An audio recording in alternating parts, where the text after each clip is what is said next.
Michael, first look back at Tuesday. You must have been pleased with the performance. Yeah, very good performance, especially without the ball. I thought, like I said on night, I thought our back four were magnificent.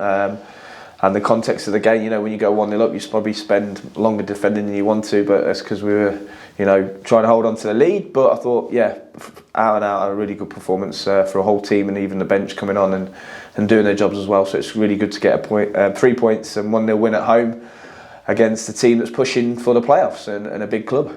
And is that a motivation for the players and yourselves going forward? Of course, to do as well as you can for the team, but the fact that you're going to, in a sense, decide some fates for teams that want to be in the playoffs or better?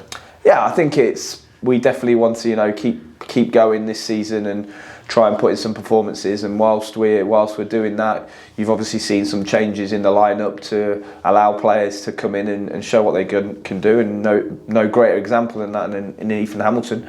He came in and I thought he was magnificent on the night, which is great. So we definitely like to get 3 points on the board and keep going. But at the same sense, it's nice to spoil the party a little bit for some others. Are you a believer in the phrase that how you end a season can really impact how you go through the summer and into the next campaign? Yeah, when we ended last season, I thought we had a good flow, and then we moved into this season and hit the ground running as well. And I think it's really important that you try and push as much as you can and just keep going throughout the season. And even though we're on to the last few games of the season now, they're all tough games, and it's good to see some players. Definitely for me that have not played as much this season, it's good to see them against some really top opposition. On Saturday Charlton are flying, and it'd be good for me to see some lads in what is against a very good, powerful team. Whether you're managing a football club or managing elsewhere, it always feels a bit like gardening. You go and tend one part of the garden, and then the other bit sort of goes wrong for you. When you look at your team, where do you see the bits that you really want to tackle going forward?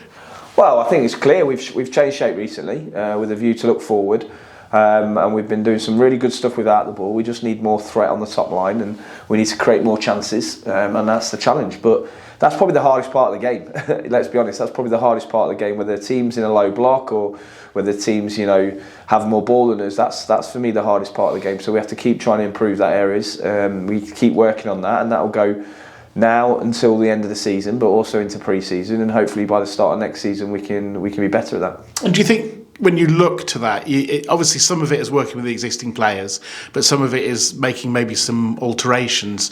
Do you think, I'm not saying this particular person, but a Teddy Bishop-like player, somebody who's good at carrying the ball, is that something you feel you maybe need to add looking to next season? Well, I think when you get into the end of the season and towards the end of the season, and the transfer stuff starts to get faster and rock up and gain pace, there's no doubt you start looking at the squad build and what you think the squad needs. And because we've had a look at a different shape, we're now exploring what that needs to look like. But there's definitely some players in the building that have done well with it, and moving players into positions where you can see some good quality. So I think it's first and foremost making sure that you've got the capabilities in the building that you want to move forward with, but giving them the opportunity to show you as well. And then as you get into the summer and into the window, then you try and plug those holes, as you say, that you think you might be missing in terms of profiles or players, whoever that is, wherever that is on the pitch. And of course, outgoings happen as well in that part. So you have to plug holes because you're losing players, but also to try and add to how you want to play. Look at the away form. In my head, I've always had Lincoln as having good away form under you, but I was quite surprised looking at it ahead of this game, 23rd out of the last 6 games. It's sort of dipped. Can you put your finger on that? Not really. I think we did have really good away form, because last season we were, again, at the start of this season, we were really strong in away form. So I think that's where it's come from. And then we've probably not done well enough away this season.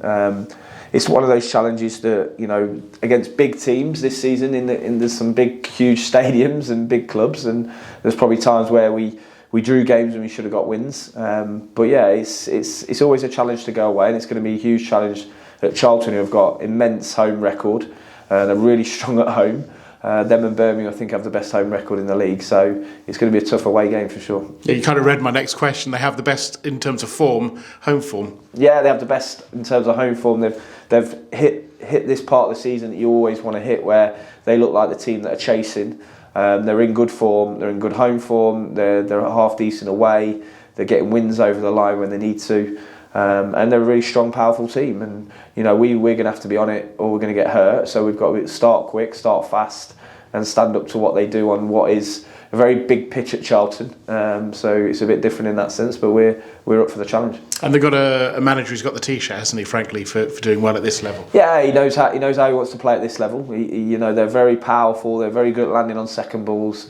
They basically bully you with the ball quite a lot, and they make you defend a lot. And we're going to have to stand up to that, and we're going to have to again have a back line and a midfield line that can stand up to what they're going to throw at us. But we also need to try and have that threat always to punch back a little bit. And we just want to make sure that we're in the game. And just finally, in terms of injuries, I know we've only 3 or 4 days on. I assume there's no real change from where we were. No, Ethan Erahon is back into team training, modified team training today. So he's been on the grass running, but he's now back in with the group. So that's usually 7 to 10 days away from being back in and allowing some minutes. So let's see how that goes. But he's probably 7 to 10 days from being ready for 20, 30 minutes.